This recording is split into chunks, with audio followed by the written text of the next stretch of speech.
Programme demandé à la Cour, affaire Thomas Lubanga Dilo. Pourquoi le procès est encore si long et quand le jugement sera-t-il rendu?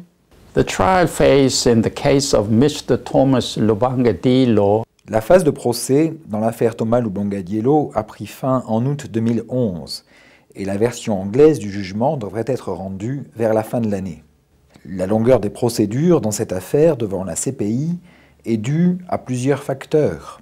Premièrement, nos affaires sont en général plus complexes, compte tenu de la nature des crimes relevant de la CPI. Ensuite, la distance physique de la CPI par rapport au lieu du crime et la provenance des témoins imposent des défis d'ordre logistique qui s'ajoutent à la longueur des procédures. Par ailleurs, la traduction et l'interprétation sont des facteurs qui sont constamment présents à la CPI. Les langues de travail de la Cour sont l'anglais et le français. En outre, les documents doivent être traduits vers une langue qui est comprise par l'accusé. Pendant le procès, une interprétation simultanée en plusieurs langues est requise en fonction de l'origine des témoins. Enfin, la Cour doit s'assurer que les procès soient équitables et impartiaux. Par exemple, dans l'affaire Lubanga, la Chambre de première instance a ordonné une suspension des procédures en juillet 2008, car le procureur n'avait pas divulgué toutes les informations à décharge. Une fois que ces questions avaient été réglées, le procès avait alors pu reprendre en janvier 2009. Une deuxième suspension de 4 mois avait eu lieu en 2010, lorsque le bureau du procureur a refusé de divulguer l'identité d'un intermédiaire, une question sur laquelle la Chambre d'appel a dû se prononcer. Les parties pourront-elles faire appel? The decision of acquittal or conviction. La décision sur la culpabilité ou la peine peut faire l'objet d'un appel par le procureur ou la personne déclarée coupable. Les motifs pour interjeter appel comprennent vice de procédure, erreur de fait, erreur de droit ou tout autre motif de nature à compromettre l'équité ou la régularité de la procédure ou de la décision. Les deux parties peuvent également interjeter appel de la peine prononcée au motif d'une disproportion entre celle-ci et le crime. Les victimes pourront-elles faire appel? Although the victims. Bien que les victimes ne puissent pas interjeter appel de la décision sur la culpabilité ou la peine, leurs représentants légaux peuvent interjeter appel de la décision de la Cour sur les réparations. S'il y a un appel, Thomas Lubanga restera-t-il détenu pendant la durée de l'appel? The answer depends on. Cela dépend de la question de savoir laquelle des parties interjette appel de la décision. Si M. Lubanga est déclaré coupable et fait appel, il restera en détention à moins que la Chambre de première instance n'en décide autrement. En cas d'acquittement, l'accusé serait libéré immédiatement. Cependant, dans des circonstances exceptionnelles, et en fonction notamment du risque d'évasion, de la gravité de l'infraction et des chances de voir l'appel aboutir, la Chambre de première instance peut, à la demande du procureur, ordonner le maintien en détention de l'accusé pendant la procédure d'appel. Si Thomas Lubanga est reconnu innocent, sera-t-il indemnisé? En cas d'acquittement, la possibilité d'indemniser la personne acquittée pour le préjudice qu'elle a subi, notamment du fait de son maintien en détention, est prévue par le statut de Rome. L'article 85, paragraphe 3 du statut, prévoit que dans des circonstances exceptionnelles, si la Cour constate qu'une erreur judiciaire grave et manifeste a été commise, une indemnité peut être accordée à la personne acquittée. La personne acquittée doit en adresser la demande à la présidence qui désigne alors une chambre spéciale composée de 3 juges distincts de ceux ayant siégé dans l'affaire pour décider de l'opportunité et du montant de l'indemnisation. Si M. Lubanga est acquitté, il pourra donc adresser une demande d'indemnisation à la présidence à la condition d'identifier une erreur judiciaire grave et manifeste commise à son encontre. Il appartiendra à la Chambre spécialement désignée à cet effet de statuer sur sa demande et notamment de décider si l'erreur judiciaire grave et manifeste est démontrée. Dans ce dernier cas, la Chambre pourra fixer le montant de l'indemnisation. Si Thomas Lubanga est reconnu innocent, les victimes pourront-elles obtenir réparation? Quelle victime et qui le décidera? If Mr. Lubanga is acquitted, si M. Lubanga est acquitté, on ne peut lui ordonner de payer des réparations. Hormis les réparations judiciaires, j'aimerais souligner que le Fonds au profit des victimes et la CPI apportent déjà une assistance, indépendamment de l'issue des procès, à des dizaines de milliers de victimes en République démocratique du Congo, en particulier dans la région de l'Ituri. Ces projets d'assistance ne font suite à aucune décision des juges de la CPI. Ils ont par contre été élaborés par le Fonds au profit des victimes, avec des victimes sur le terrain, grâce à des fonds collectés à partir de dons volontaires. Les victimes seront-elles protégées?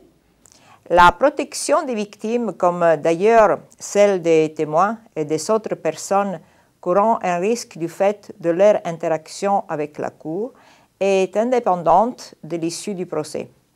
Que la personne soit condamnée ou acquittée, les mesures de protection demeurent.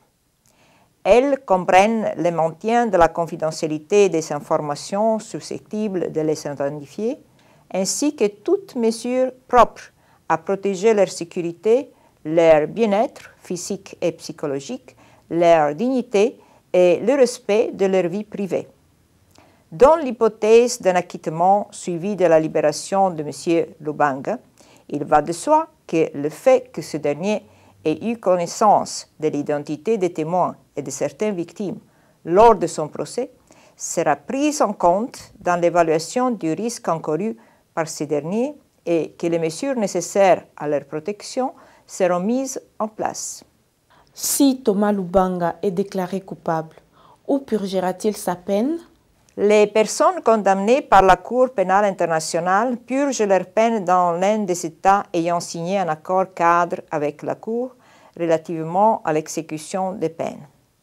À ce jour, 5 États, à savoir l'Autriche, la Belgique, la Finlande, le Royaume-Uni et la Serbie, sont sur la liste des États qui ont conclu un tel accord.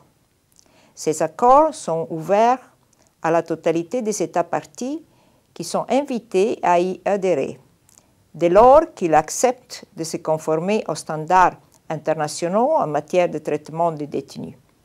Si M. Lubanga est condamné, il appartiendra à la présidence de la Cour de désigner l'un des États sur la liste.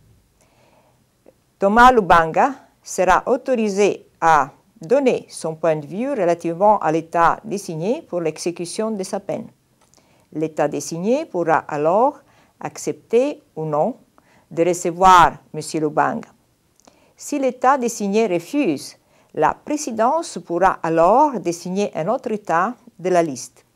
Si aucun État de la liste n'accepte de recevoir M. Lubanga, ce dernier purgera alors sa peine dans l'État hôte des Pays-Bas. Les victimes obtiendront-elles automatiquement des réparations?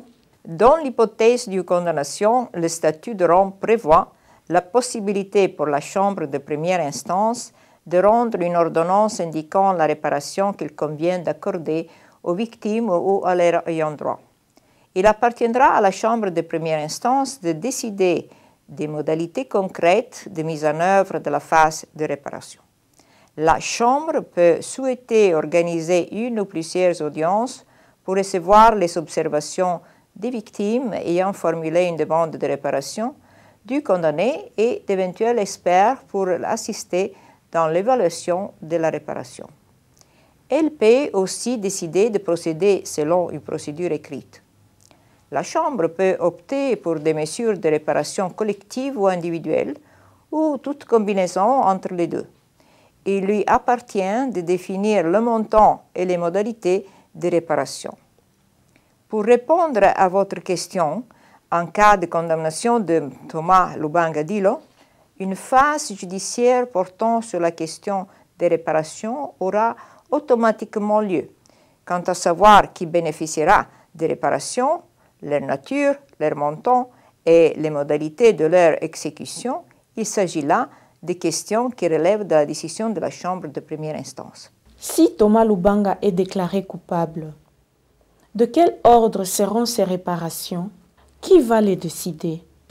If Mr. Lubanga is declared guilty, si M. Lubanga est déclaré coupable, la Chambre de première instance décidera sur les réparations aux victimes en tenant compte de l'ampleur du dommage, de la perte ou du préjudice.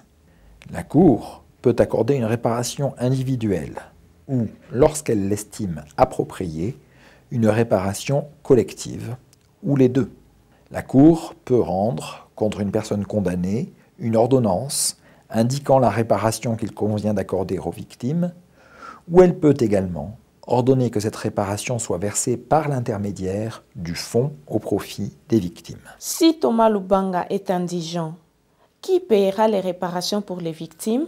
Les textes régissant les réparations devant la Cour prévoient que les ordonnances de réparation sont d'abord rendues à l'encontre de la personne condamnée, en l'occurrence M. Lubanga. Toutefois, dans l'hypothèse où ces derniers ne disposeraient pas des moyens suffisants pour supporter la charge financière des réparations, le statut de Rome a également créé un fonds au profit des victimes. Ce fonds est chargé de gérer les biens et avoirs confisqués aux personnes poursuivies dans la perspective des réparations, mais reçoit également des contributions volontaires des États, partis ou non, des organisations internationales, des personnes privées ou des particuliers. C'est sur la base de ces contributions volontaires du fonds que la Cour pourra ordonner le paiement de tout ou partie des réparations en complément des éventuels avoirs de M. Lubanga.